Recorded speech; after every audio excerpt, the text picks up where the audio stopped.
Whenever I play, you will play with me. Salka bamboo. Salka bamboo. Salka bamboo. Salka bamboo. Nobody is perfect. That's the way. Salka bamboo. Salka bamboo. Salka bamboo. Salka bamboo. Salka bamboo.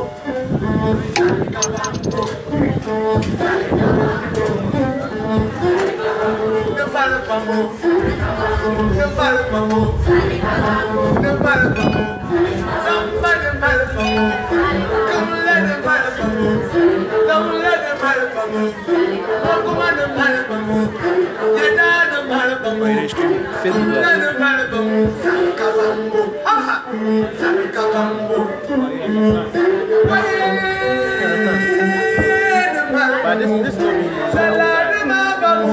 you like Savannah or something.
Come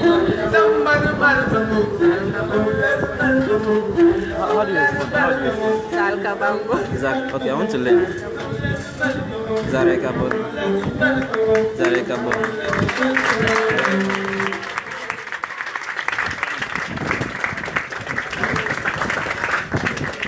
You all know you can do better than that.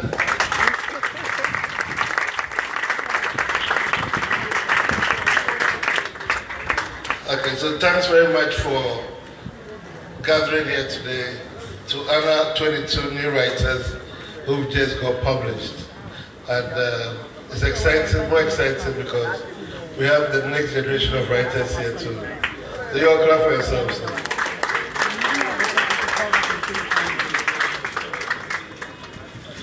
Today's program is going to be short and to the point. We're here to honor the writers. And so I just got to give you a short, somebody's on her way to welcome you. But before she gets here, I just want to talk about what this program is about. The Aidoo Center is a center for reading and writing. And the past year, what we've done is bring writers together, polish them up, and then release books so that we encourage more people to read. I'm very happy to say that in the last 10 months, this is the second anthology we've managed to publish. And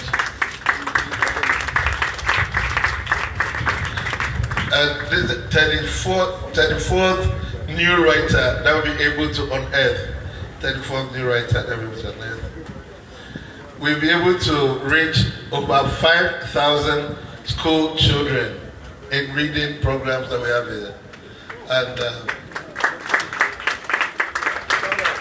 it's all due to people like you who actively get yourselves involved in the things that we do. For today's program, we're particularly excited about the support of intercity state transport coaches. Is Nana Kumia here yet? Okay, we just gave them a call and they allowed us to use their facilities to bring our brothers who are coming from up north to bring to and fro. And I think for that we're very grateful to intercity traders, coaches. And if the acting editor of English Spectator is here, Miss Georgina Quaito, just a phone call and she gives us a whole full page and pledges that her paper will continue to support our work through reviews and other things. Dalcio, eyeglasses, scopes, Castadiva, all these in various ways have supported and made this point a reality. We put out a call for the anthology about March this year, and we received about 500 stories, out of which we culled to about 50 shortlists, and then further went on to bring it down to the 22 that you see in this book. And it took a lot of work, but I'm very happy to say that after blowing the chaff away, we were able to come out with some gem that will excite every reader here. There's one critic here who made me know that we're on the right path. Kofi Apabli, a very accomplished publisher, writer, storyteller, scholar, teacher. When I was going through the final list and I saw his name among the short list, I knew that our call was successful, so it's nice to have you here. And 4 of the Larabanga contributors are doing a reprising. They're featuring in this as well. That Akofa, Syria, Elikem, and Kwekuba. These guys were in Larabanga, they're here.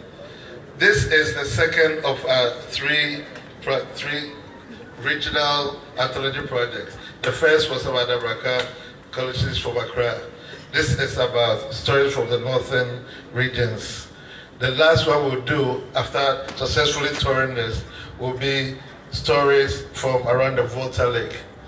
And we choose that particular one to end on because so far, from the statistics that we gathered from our last 2 experiments, 70% of the stories that come in are from female under 40 persons of Volta background, ethnicity.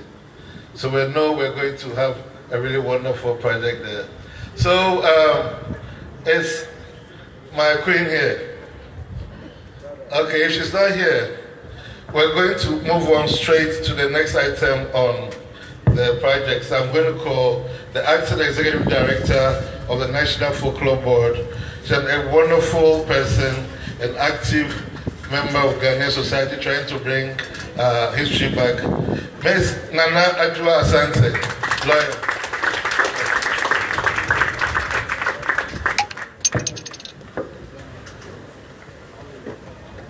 I think Nana deserves a round of applause. He's so committed to what he does, and he's always looking for new, innovative ways to involve young people, and we're truly grateful. Eminent personalities of tourism, culture, and the arts, invited ladies and gentlemen, students. It is always an honor to see people gathered to promote discourse on our heritage, and particularly its place in modern times. The National Folklore Board is a statutory body responsible for the promotion, protection, and preservation of our folklore. Some ask, what is folklore? Folklore refers to ways in which we express our culture. So from what we eat, to what we wear, to how we build, to the languages we speak, it's all folklore. In general, as Ghanaians, our folklore is what makes us unique. It is what makes us stand tall amongst others, and it is what makes you stand amongst others and what makes you uniquely Ghanaian. Folklore is passed down from generation to generation. And how best to know our ways than through our stories?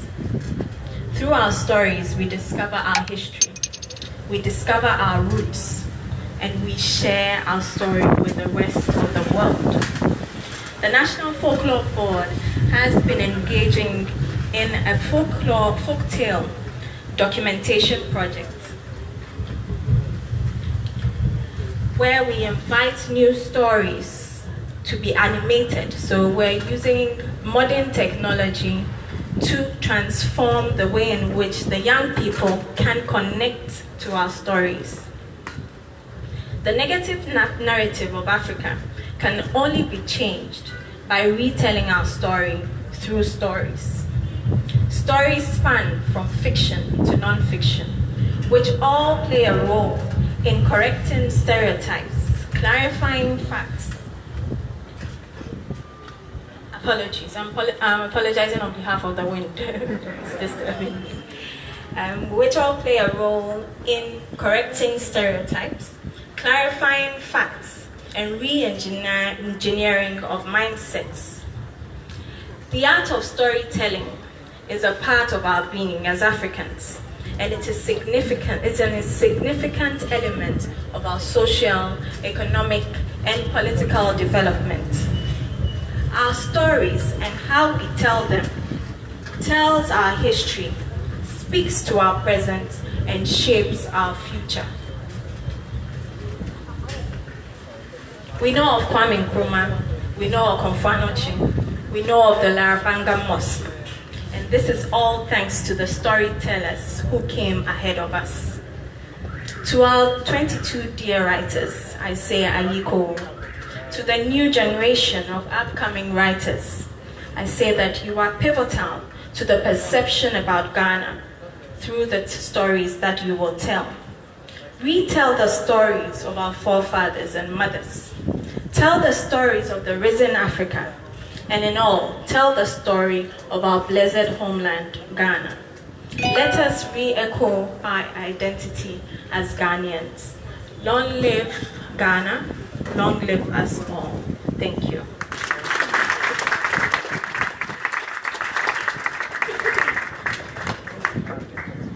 Remember, we're broadcasting live on 106.9. This is the Discovery Radio from this station. 106.9 live on kickinsinai.com, and live on Aidoo Center Facebook. I'm just going to call on our main reviewer, who's the really renowned writer from the north, George Abugri, was not able to make it due to something. He was not able to make it. So we're getting one of our senior interns, Aidoo Center senior interns, Yaya Agoso, to try and read what he wrote.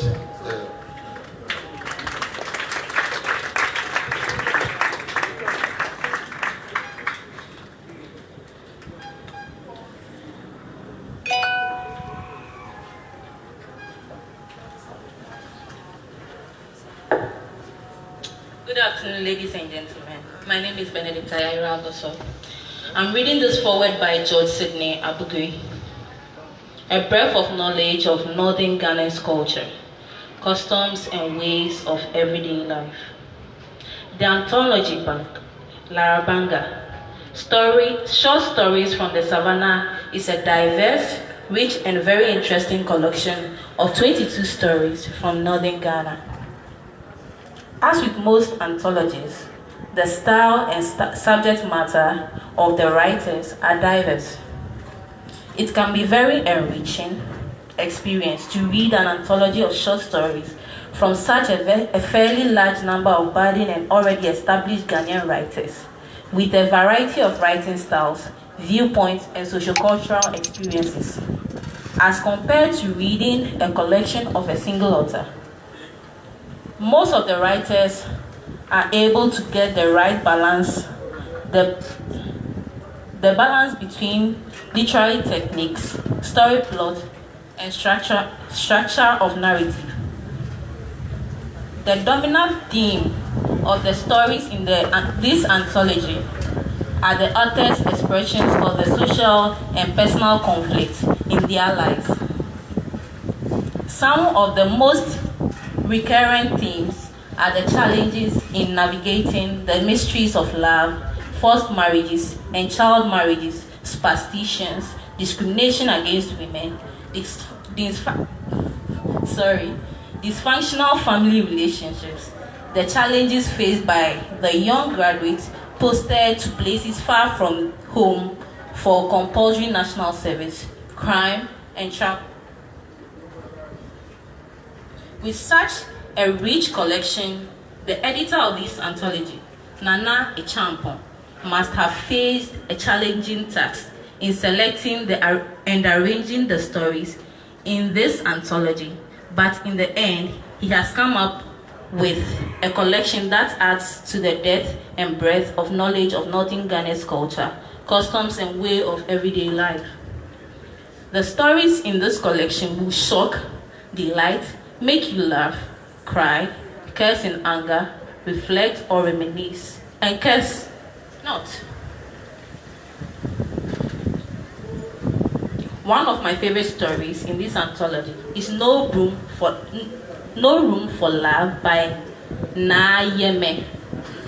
Young Dabo has just arrived at Adiembra in southern Ghana from Dorimon, a town near Wa in the Upper West region, hoping to make a small fortune and return home for the next farming season.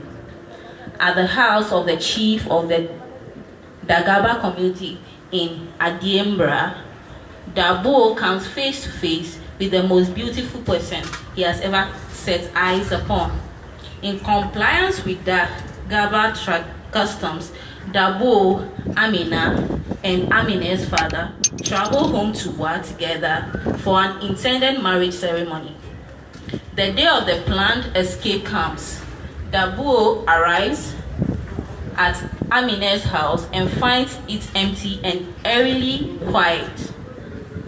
Most of the people have either gone to their farms or to the market. Seeing that Amina's room is open, Dabo makes straight for it. A little girl appears in the doorway and looks innocently at him. Is Amina in the room? Dabo asked. About midnight, I heard her crying, but nobody went out to see what was happening to her. This morning, my mother said the rich man with many wives at Zanko's has married her. Feeling dizzy, Dabo asks the little girl for a stool to sit on. This girl brings a grass mat instead. Without any further questions, Dabo lies on the mat and fights off the dizziness. Chrysalis by Moses Appiah is a story of Apubira, who lives in Kalbil, a farming community in northeastern Bolgatanga. Her dream as a child has always been to grow up to become the best woman farmer in the village of Kalbil, befriend the man of her dreams, and marry once she turns 16. In her community, it is a taboo for a child, and especially a female, to question her parents' decision on any matter, and Apuriba is instead forced into marriage at an incredibly tender age of 7 to a complete stranger of 48. She recalls how knowledge of the coming forced marriage all but crippled her with fear. My doomsday came with, like the announcement of an execution. My father marched me to a stranger's cluster.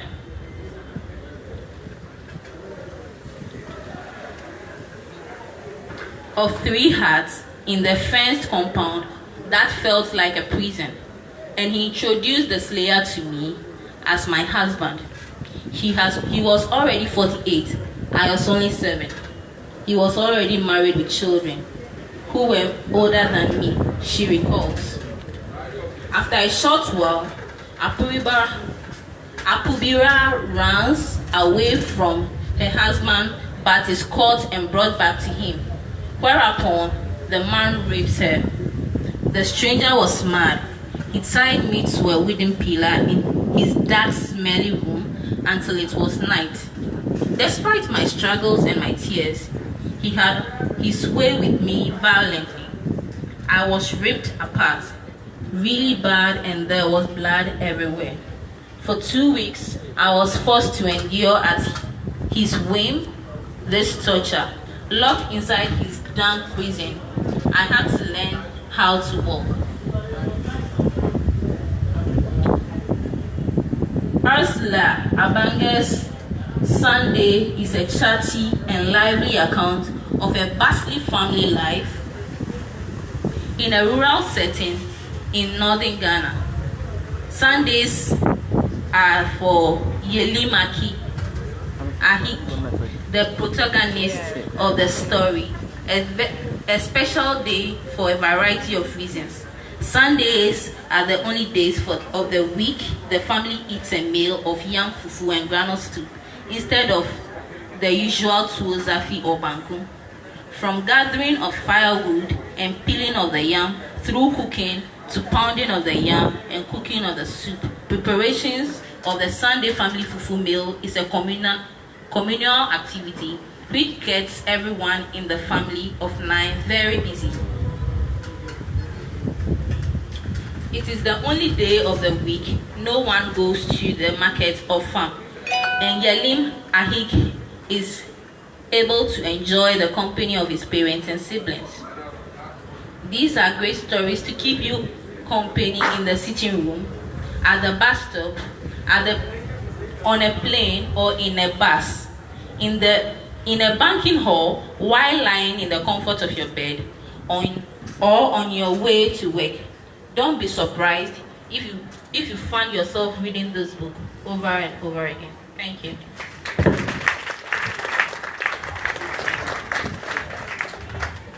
Thanks very much. Okay, so now I'll call on our own Director of Corporate Affairs and a wonderful scholar in her own right, Miss A.C. Yanka, to do a formal welcome. Mrs. Yanka.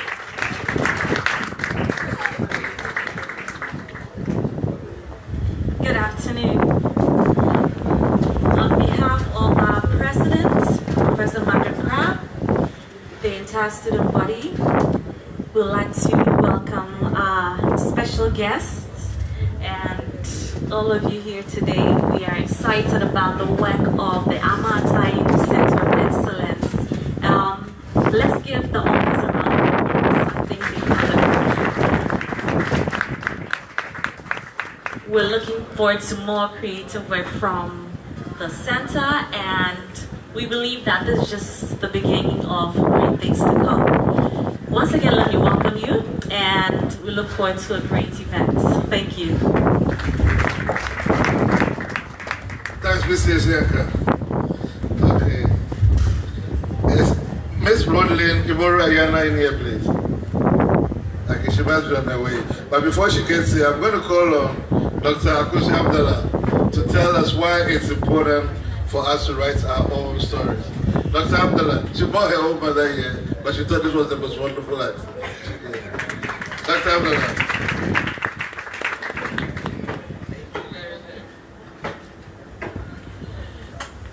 Nana, thank you very, very much. I'm not used to the title yet.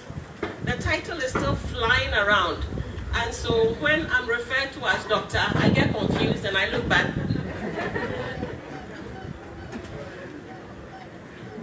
Children, when you start wearing some of these glasses, you know you're getting old, yeah?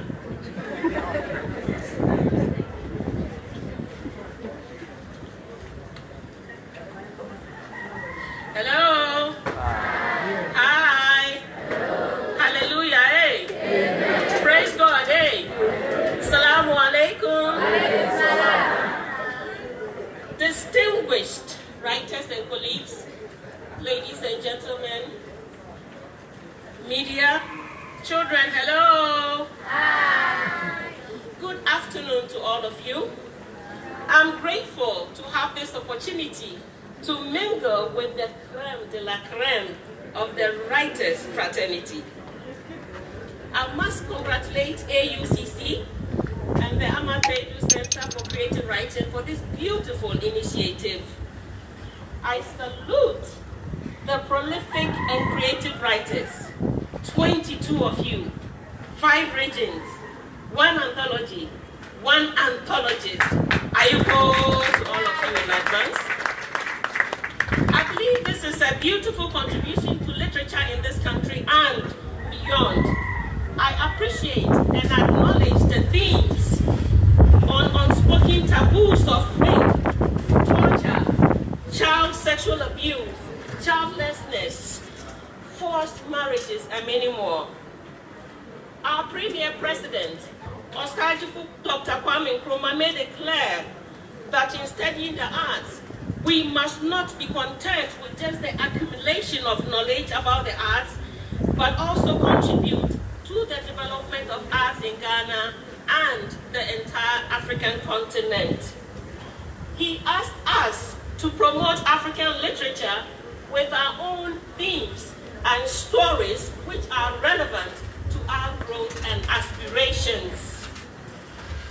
With this as a motivating factor, I add my voice to the ongoing conversation on telling our own stories. Now, why should we tell our own stories? I believe it is important to tell our own stories because over the years, we have ceded that right, that privilege to the colonizer. And he has distorted in the best way he knows how. We must also tell our story in order to guard and protect our identity and culture from foreign dominance. It is said that it is not only the neck of the dead that must be positioned well. We as a people must straighten and position our necks before someone positions our necks for us. We need to tell our own story before they are disjointed, distorted, and disorganized. We know ourselves better. We can best narrate our experiences, our challenges, and our triumphs. Every one of us has a unique story to tell, and that story should be important. You can all expand your horizon and give a better insight to the you that you know better than anyone else. The world has much to gain from your story. Telling your story can impact others and expand your personal brand. There is an African saying that a song is best sung from the mouth of the composer. And until the lion tells his side of the story, the tail of the hand will always glorify the hunter. Young people here, can I take a minute of yours and tell my own story? Can I do that? Anansi Semsiso. Anansi Semsiso. My name is Akosi Abdallah. I came to this world through a conspiracy in which I was no participant. I know the children will not get that. It's not the intention for them to get that one. At the tender age of 3, I was put in a monkey costume to perform on stage. My dad is a playwright, a director, an actor. My mom is a costume designer and an actress. And so my life was already crafted out for me. I didn't have a choice to make. Unlike my children who decided to be engineers, I was already in the concert party before I even opened my eyes. Throughout my stay in boarding school in Kumasi, Mofreto Girls Boarding School, for all the entertainment nights, I was on stage. In high school in Austin, Texas, I was part of the Red Dragon drama troupe. At my stay at the University of Ghana, Legon School of Performing Arts, 90% of production participation had me on stage. So if you ask me about behind the scenes, being a stage manager, being a stage hand, no, I had no idea what it was because I was always on stage. Post-national service, I was posted to the Savannah. And this is where all the excitement generated from. For the first time, I tasted Guinea fowl kebab. And I ate red sorghum, red tuozafi, green tuozafi. I bet you didn't know there were colors in TZ. What you are familiar with probably is the white one. And that was the first time I used shea butter. I got the scars to show on my hair, all over my body. My second year of national service, I think for you, the young ones, it's always been 1 year of national service. During our time, it was 2 years. My second year of national service was at the GBC. That's where I bonded with people like Mimi Datsun, Doris Kuwonu, and that's where I also met my husband, and I've been blessed with 3 wonderful daughters. I have one sitting and pretending she's not listening to me.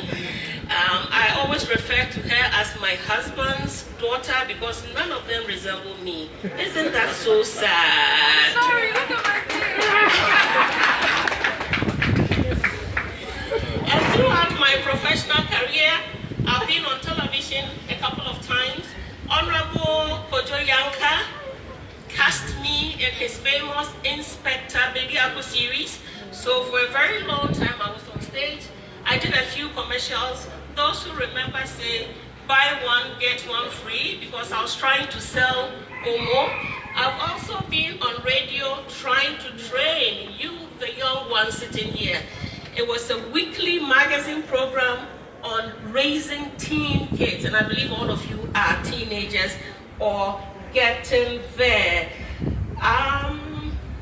3 years ago, I've been an industry player for a long time. I've been a theater for development facilitator all my life. 3 years ago, my children convinced me to rub shoulders with people in academia. And I remember vividly saying, no, let my dad and the rest of them, let the Nane champions be in academia. I'm happy being on stage. I was encouraged to go back to school, so I went to the University of Education in Winneba and 2 months ago, I was awarded with a PhD.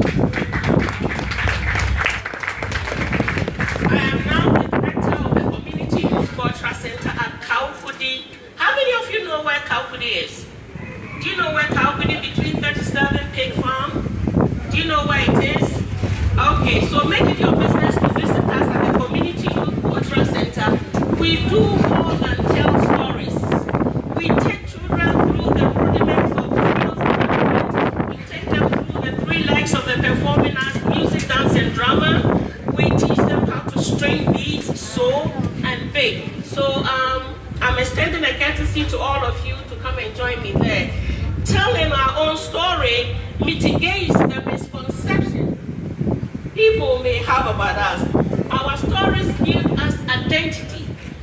If we tell our stories, we must be relevant. I have made an attempt in telling my story. Whether it's an essay that you are writing or a love letter that you are writing, your story, like your fingerprint, is unique to only you. So I encourage all of you to tell your story before someone distorts it for you.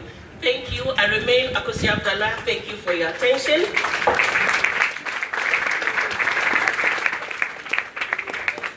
Thanks. They can do better than that. Okay, so our next round will be like giving certificates to those who participated and then launching the book and then calling it a day. But before that, we just, is Mariaga in the house? I guess good music won't be amiss. Ready when you are, sir. Thank you.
Thanks so much for the gentleman.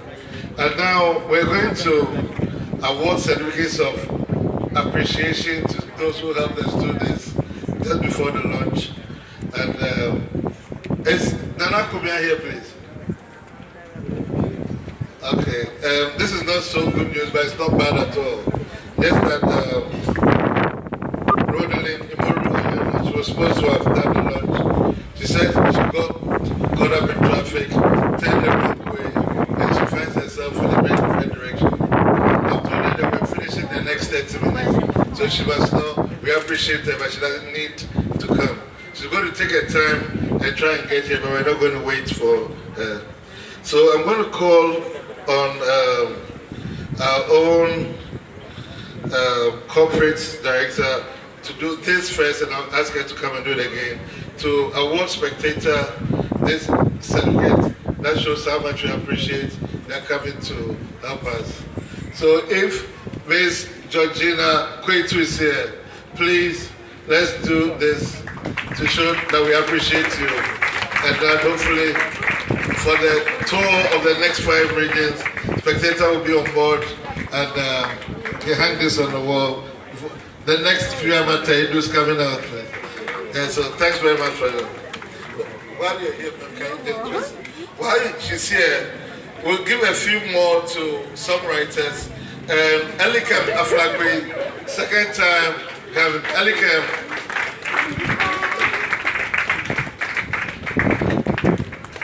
Thanks so much.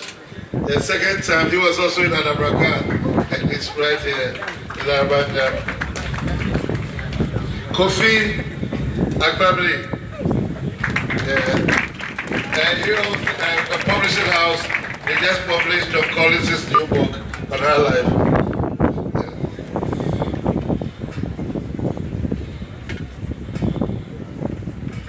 Hafiz Dean Akram, actually a graduate of Ghana Institute of Journalism and a keen writer.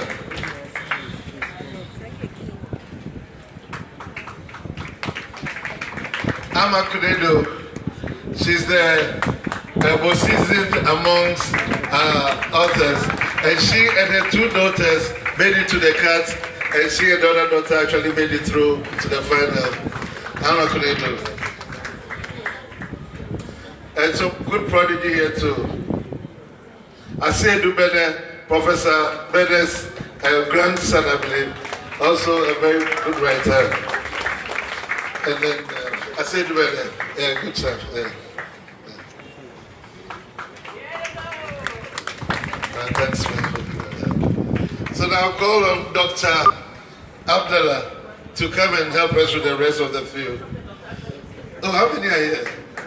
Oh, I'll call Dr. Abdallah. Okay, I call for Dawson, law school, second time here. Law school, second time. Yeah.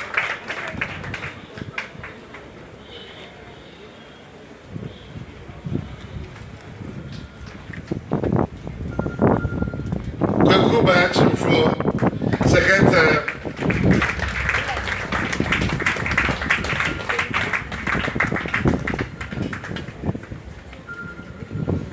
Kwaku by the third.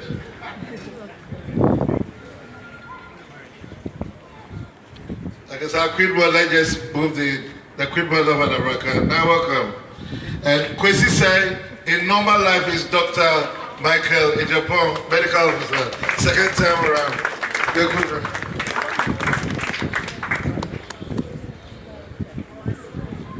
And last but not the least among the sophomore group is my man Elikem. Where's Elikem's Elikem? I kept it very safe. Elikem got it, so Sarah. I kept it somewhere very safe. Okay, I'll get back to Sarah. Thanks very much. Let's sit down. Can I get Sarah's table? So I'll call on our own Nanajo Asante to come and do the honors for the next few. So new for Larabanga.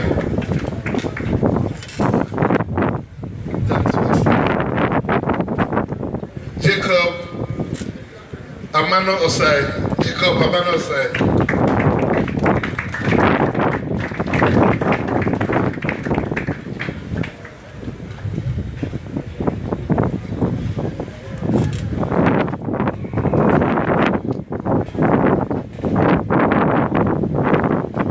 Frederick Nee of Fair Bruce.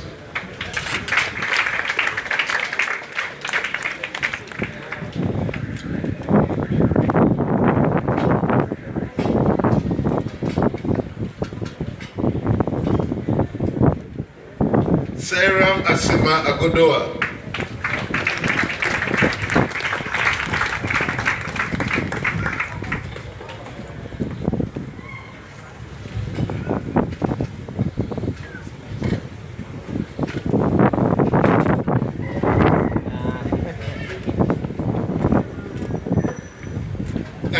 part of the trilogy that made it. Mame Ekuya Kodua Ganelosko.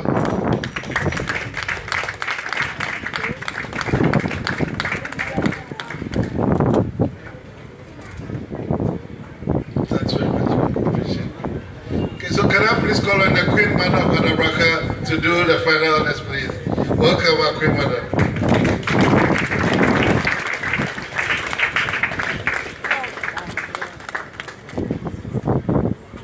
Abdul Santa Mohammed. Or is he still in the States? Mohammed Abdul Bassett. Mohammed Abdul Bassett.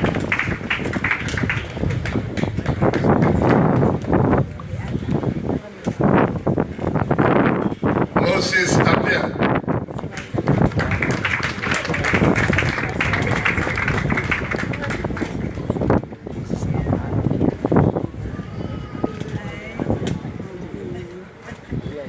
Kobadiana Wahab.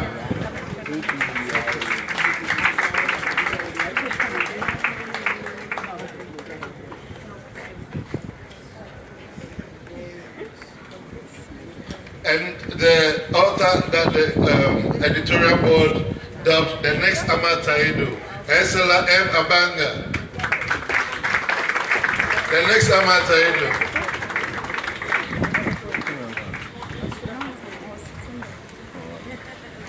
Thanks, madam. Thanks, the Queen, madam.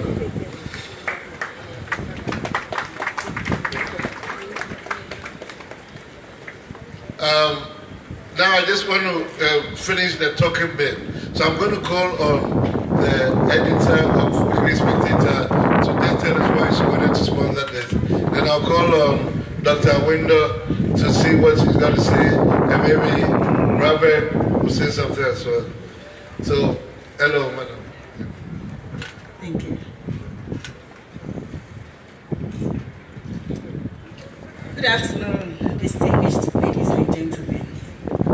I must say that we of the Spectator deem it a great honor to be given the opportunity to partner the Amata Aidoo Center for Creative Writing at this memorable launch of Larabanga anthology today.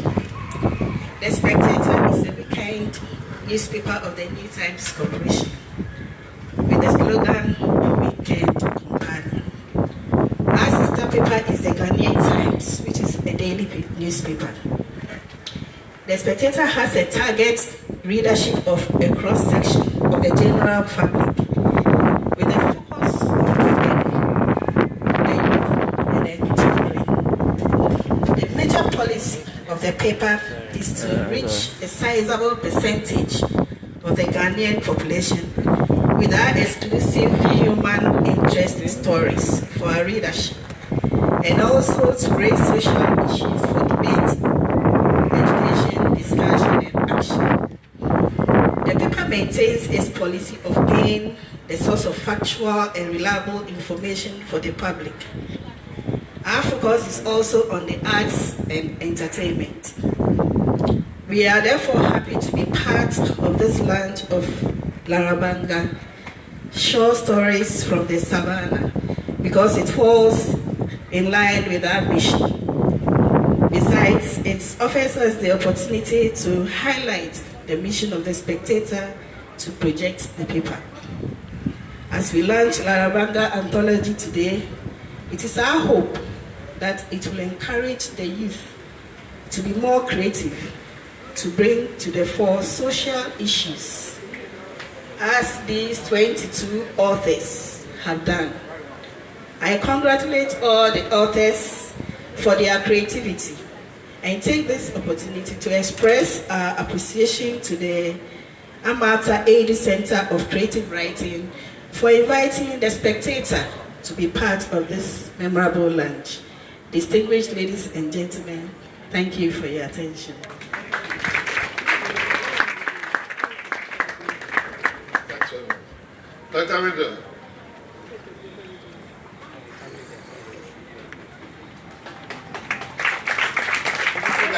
We have a new School of Creative Arts, and Dr. Window is the steward for that project. Hello, good afternoon.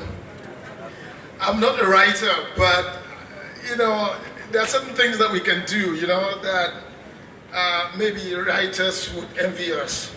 I cannot express how the sun or the moon made me feel in a particular tragic or, what should I say, romantic moment, able to express that. I can't do that. But we do have a School of Creative Arts in this university. It was launched last year, and I'm just going to reiterate some of the things that they purpose to do. I'm here to sell that school, so I'm just going to be brief. So, if you look at the creative industry in the world, we realize that in Asia, in Europe, or in Americas, the creative industry is growing exponentially. It's making a lot of money. But how do we tap into this, should I say, lucrative business? We see that we're left behind in this lucrative business. So we just wanted to say that we here at AUCC, we're positioning ourselves that we're able to harness the talents, the teaming talents that are bound in this country. Sometimes when we start talking about creative arts or the creative arts industry, sometimes we limit it to some particular disciplines. But here we want to go beyond what we know. The film and the television, we're going to go into fashion, we're going to go into the tailors, the seamstresses, art, painting, sculpture. We're going to go into all of these disciplines. And what are we trying to do with this? We're trying to authenticate these disciplines and make sure that we add value to what these teaching talents already have. So we believe that if you come into this school and you go out, you have an employable skill. And that's why we want to do this. So I'll just want to be brief. I don't want to go into much talk, but we have an open day that's coming in here before the end of the year. So do well to tell your parents or your friends or your brothers and sisters to be here to find out what we have for them. So it's important that markets for this. Right. So I'll just leave it here because we're having this collaboration with the Amateur Creative Writers Department, so they're giving me this chance to do that. So I wouldn't want to abuse that. So thank you very much for listening to me. Thank you.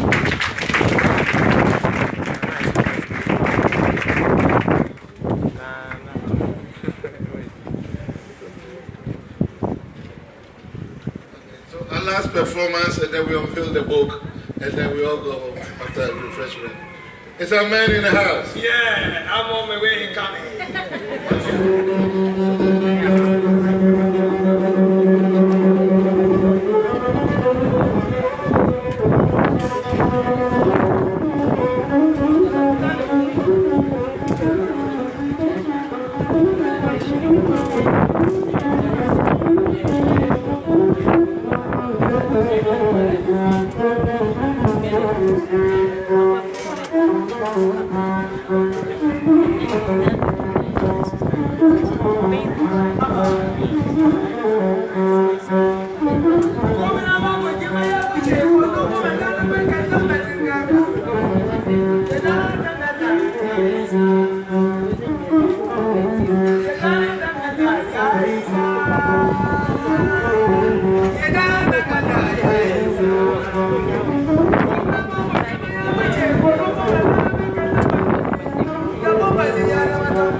Mama,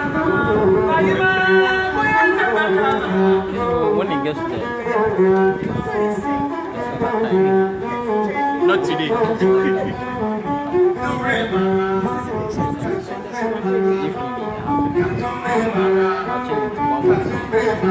Please, you all say Kanzuri.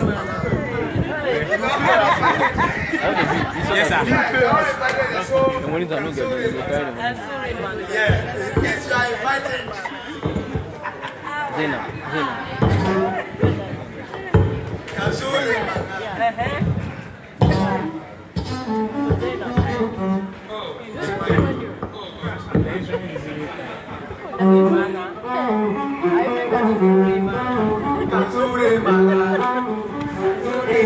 Oh, please loud.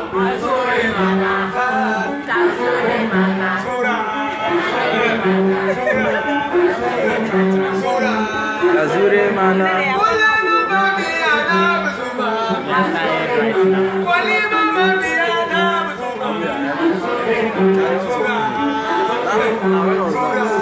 The friend I know you are. Yes, I came from.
I'm too devious.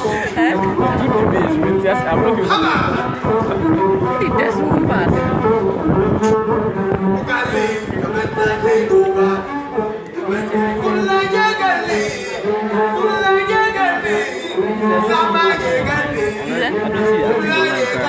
You know me already. I sometimes see your posts. I'm like, not good, but I you know me already. I speak once in a while.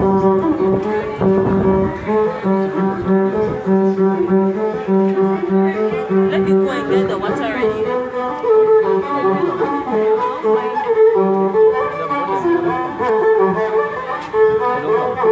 We have talked on each and we have brought them to give them more exposure.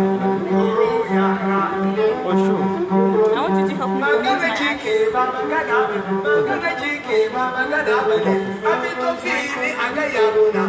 Underground. underground. Oh, what? Right now, next week, we're having 7 shoots outside. You know, like it's going from Italy, Germany, Sweden, Norway, Austria, like 7. It's not Bassett something. I know. I'm a Bassett brand. I want you to help me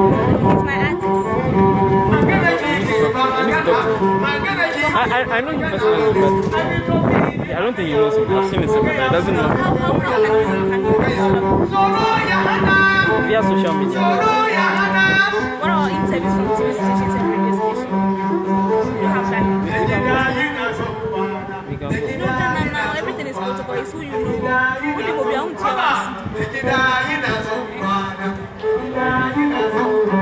TV station, radio station. So which so far which TV station?